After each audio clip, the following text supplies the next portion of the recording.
We all have the potential for greatness built into us by God, who created us. But that potential only becomes actualized through the help of parents, coaches, our mentors, our community. I'm sure the more local folks here today know that we've had some excellent young athletes come through here, grow up here recently.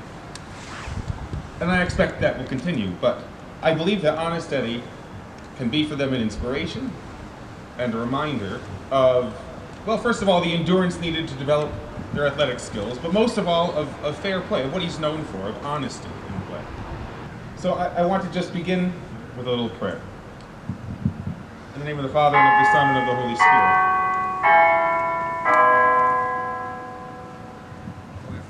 Lord, let your blessing remain with your faithful people, to give them new life and strength of spirit, so that the power of your love will enable them to accomplish what is right and good. Bless all athletes, keep them safe from injury and harm, and instill in them respect for each other, and reward them for their perseverance. Lead us all to the rewards of your kingdom, where you live and reign forever and ever. Amen. Well, Jerry, thank you. I want to thank him again. My voice kind of sounds like somebody rubbed this, sandpaper against it today. So hopefully I do James Earl Jones justice when I do this. But the one constant through all the years has been baseball. America has rolled by like an army of steamrollers, has been erased like a blackboard, rebuilt and erased again. But baseball has marked the time. This town, this statue, is part of our past. It reminds us of all that was once good and all it will be again.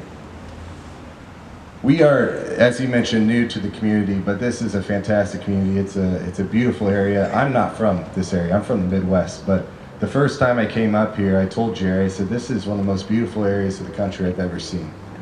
Fitting with the day. As you come up here, God sculpted out the mountains on each side, the rivers running underneath, and you kind of sit there and ask yourself, is this heaven?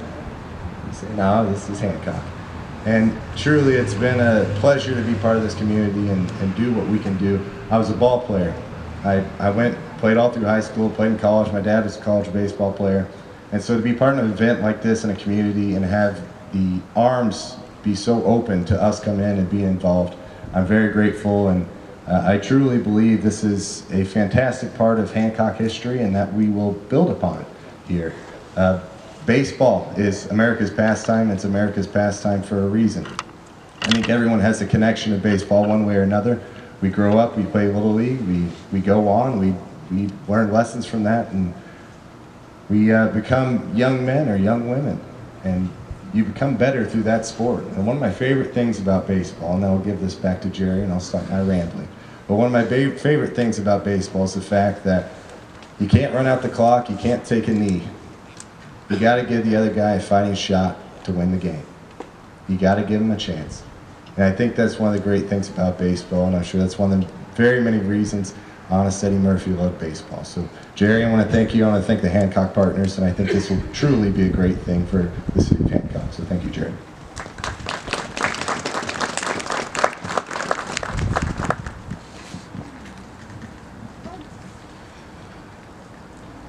Two nightmares coming true for every speaker. I think one is speaking on a windy day without a podium and having papers that are loose.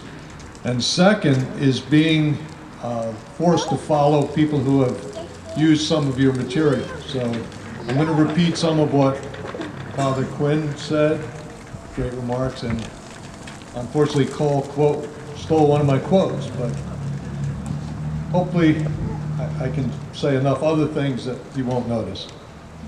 First of all, I want to thank you all for coming here today and for allowing me to speak. It's great to get out of Sullivan County and speak once in a while. I am the Sullivan County historian. I have been since 1993, which, if nothing else, should at least give you an idea of how old I am. But it's a pleasure to speak about two of my favorite things. One is baseball, and the other is a sense of place, which I'm going to talk about a little bit today. You don't really know me, and so I'll just give you an idea of how important baseball is to me. My wife, who's in the audience with the red coat, can attest to this, that when we first started talking about our wedding plans, my suggestion initially was that we get married at second base, the Keystone sack, and that I would be in my baseball uniform. And that our first-born male would be named Alexander Cartwright. Now, you may not know, but he's generally regarded as the man who invented baseball. None of those things came to be. We compromised. We had a much more traditional marriage. We actually got, or wedding I should say, we actually got married on my radio show on WVOS radio. In particular, I'd like to thank Jerry DeBrescia, who I might remind Jerry, we did meet once before, about 10 or 12 years ago down at one of the UDC dinners. I think we were both getting awards at the same time. In fact, I have a picture of us sitting together, but it probably wasn't that memorable a time. But Jerry was very flattering when he extended his invitation to me, and even if that was just a ploy to get me to say yes, it worked, so thank you for allowing me to come up here. I'm honored to help pay tribute today to Hancock's native son, John Edward Murphy, and I think it's great that the town has chosen to erect this statue of him. I look at this as a testament not just to Eddie as an individual, but to baseball itself, and to the significant role it has played in our society over the past 150 years or so. Among many other things, it has contributed to America during that time. Baseball has helped create and nurture a sense of place. And believe me when I say place matters and baseball matters. Hancock is very fortunate to have had a man like Eddie Murphy to call its own. To the best of my knowledge, and I have done some research on the topic, there has never been a Major League Baseball player born in Sullivan County, where I live. Though we have had a few minor leaguers and a few Major League players who chose to live in Sullivan after their professional careers had ended.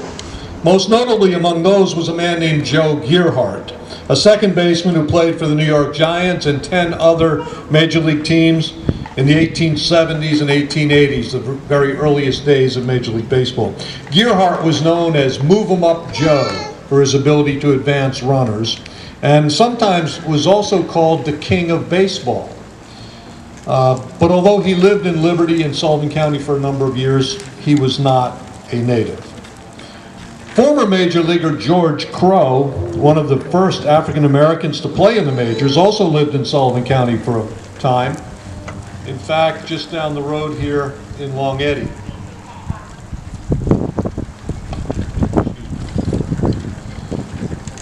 He had a career with the Braves, Reds, and Cardinals, which ended in 1961.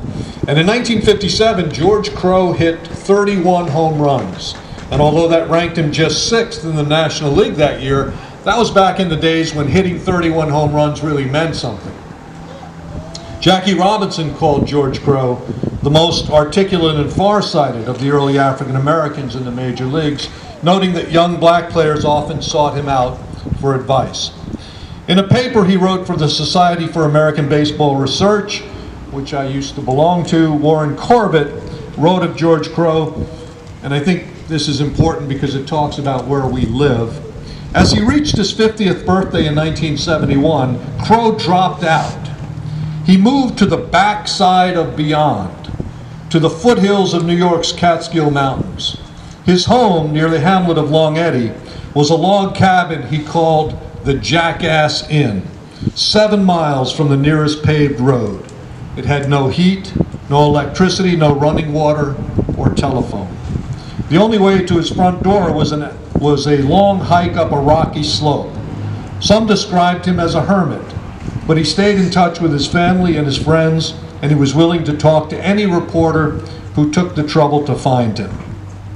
But George Crowe was born in Indiana, and as great as his story is, we're not here to talk about him today. I'm not sure, at least not when I wrote these remarks or when I made my trip up here today, that whether or not it was intentional, but it certainly is appropriate that we're gathered here 100 years after the conclusion of the 1919 baseball season to celebrate the career of Eddie Murphy, because for all of his accomplishments on the baseball field, lifetime 287 hitter, by the way, 4 lifetime home runs, 4. It was the 1919 World Series that has defined Eddie Murphy and provided him with the nickname and the legacy as Honest Eddie. Eddie Murphy was a member of the 1919 Chicago White Sox, the team that conspired to lose the World Series, resulting in a scandal that rocked America. Yes, it rocked America. All of it. That's how important baseball has always been to the fabric of this country. The columnist George Will once wrote that baseball was heaven's gift to the mortals. But I think that might be trivializing its significance. Will also wrote that baseball, it has been said, is only a game. True, and the Grand Canyon is only a hole in Arizona. Not all holes or games are created equal. Even before Eddie Murphy's day, Mark Twain had something to say about the importance of baseball to this country. Baseball, Twain wrote, is the very symbol, the outward and visible expression of the drive and push and rush and struggle of the booming 19th century. Moreover, baseball, especially on the local level in the form of town ball, as it was often called, gave people that all-important sense of place. And when we lost town ball in America, the tradition of one community team playing against a team from a neighboring community, we lost that sense of place. We are much worse off for that. Eddie Murphy, as many of you may know, played for some of the local teams around. Played for a team called the Anthracites. He also went off and played college ball at Villanova for a time. And coming from Sullivan County, I know that at one time college baseball was as big as it gets, long before the major leagues made an imprint on the American mind. College baseball was the thing. And many of those great college baseball players would migrate to Sullivan County during the summer to play for the local hotels there. And so the local people who lived in Sullivan County got to see some of this major talent long before the major leagues were that important. It is almost as if baseball in America led parallel lives. The novelist and essayist Wendell Berry wrote, "If you don't know where you are, you don't know who you are." And he's speaking to that sense of place. Baseball at the higher levels also provided young rural players a chance to escape the small towns where they were born and raised and to see the country. For many, other than the military, baseball was the only opportunity these young men would have to escape the fate of spending their entire lives working in the local factory or mill or coal mines. Eddie Murphy got to play in Philadelphia and Chicago and Pittsburgh and to play in 3 World Series. To these men, and by extension to their families, baseball was a manifestation of the American dream, where anyone, no matter the circumstances they might be born into, can make something of themselves if they really try. But like America itself, baseball, particularly on the professional level, has always had its underbelly, its dark side. For one thing, gambling was an inescapable part of the game, especially in the early 20th century.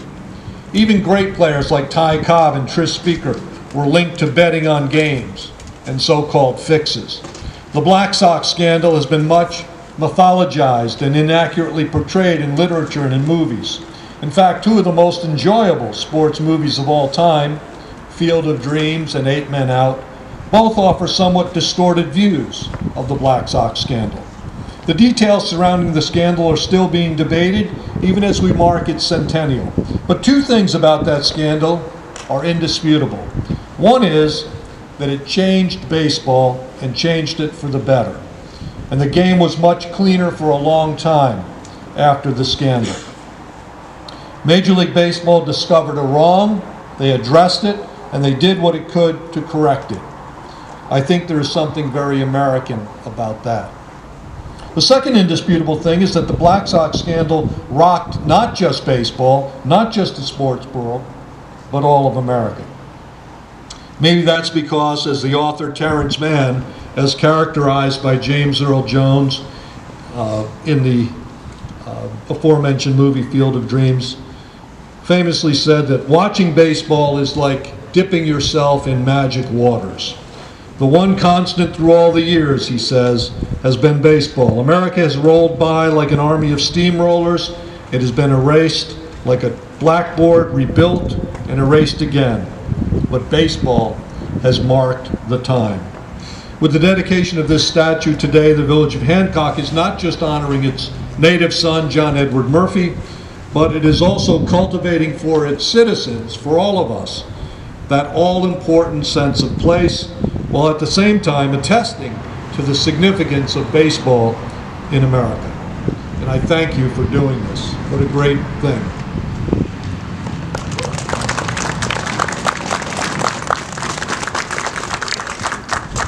Okay, we're getting colder and closer to the end of the program here. There's two presentations that we need to make. The first one, would you get that thing from the town of Hancock to the Murphy family, who is here with a group of friends, and we'll make that with our town supervisor, Jerry Bruno. And this is from us to the Murphy family that's here today. You folks want to come up here?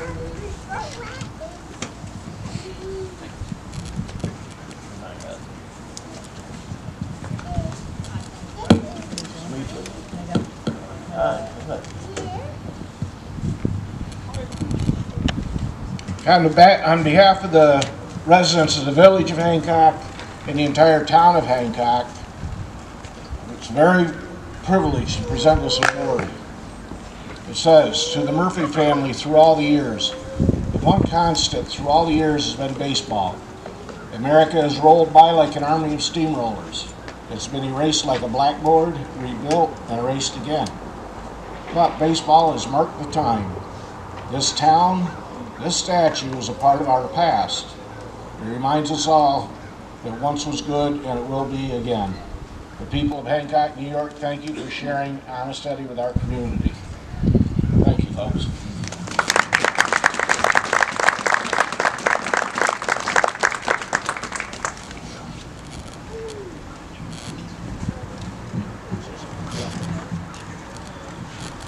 I'd like to thank everybody who came today.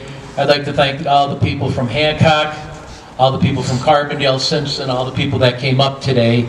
And our family really appreciates everything that's been done to our family. And Jerry, my father up in heaven and my mother would be smiling from ear to ear today, because these are memories that have now been passed down to our generation. And from the bottom of my heart, my grandfather, he would have loved Hancock, because Hancock would have symbolized my grandfather, because my grandfather in a lot of ways was a nice, quiet man. He did what he thought was right. He respected everybody. He gave respect. And I know my family in heaven is smiling from ear to ear. And my father, if my father was here, he'd be telling story after story after story, because he'd be in his glory today. But I just want, from the bottom of my heart, just to thank everybody for taking time out of their day for today. This is a great honor for us, and we'd just like to thank everybody and putting everything together here. So God bless and thank you. Thank you very much. Okay, we're getting down to the major contribution here was certainly Buck, who donated this. I'd like to just say one thing that was interesting to me. We stole a lot of John's lines, but he used one when he talked about a sense of place. And I was glad to hear him say the same thing. There is a sense of place about a community. This is part of our sense of place. And thanks for being here. Buck, come on up here and tell us what possessed you to do such a thing as this. Why didn't you do it in warmer weather, for God's sakes?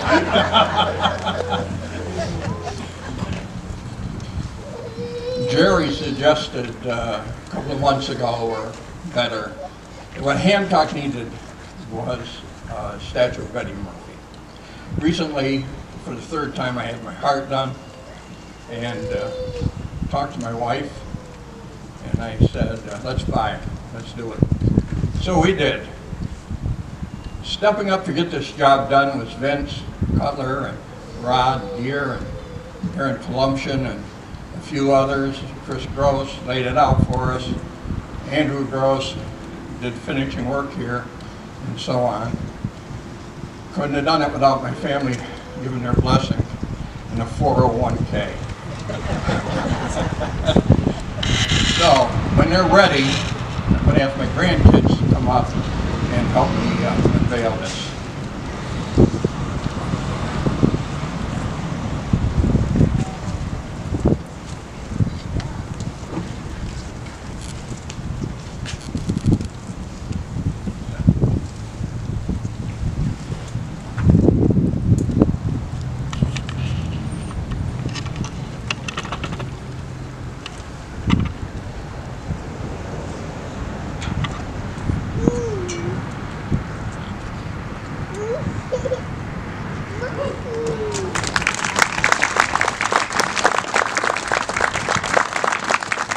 Buck and Buckleys, thank you very much. I'd like to have all of you join us over in the Hancock House. There's some stuff over there for you. Come on over.